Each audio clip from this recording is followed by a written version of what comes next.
Bismillahirrahmanirrahim. Allah Taala'nın pendelerini bergen uadası hakikat. Ошондуктан жакшы иш жасоочу пенде, сооп иштер жасоочу пенде эч качан шек күмөнгө батпасын. Анткени албетте инсан жакшы иштерин сообун, сыйлыгын кыямат күнү табат. Аллах Таала Кур'анда айтат: "Ваман арадал ахирата ва са'a лаха сa'яха ва хува му'минун фаулаика кана сa'юхум машкура."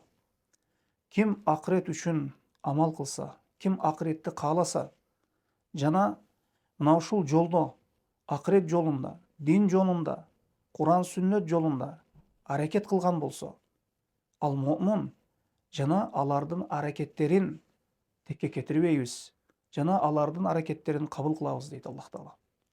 Пенде акырет үчүн амал кылган болсо, акыретти каалаган болсо, кыямат күнү өзү ыраазы болгон абалда ошол жакшы иштерин сообун кабыл болгон абалда табат.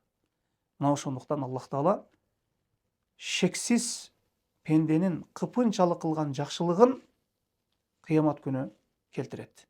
Жана шексиз Аллах Таала пенденин кыпынчалык кылган жамандыгын кыямат күнү келтирет. Мына ошондуктан кичине бир сооп иштерди бир көрүмсүз бир санабайлы.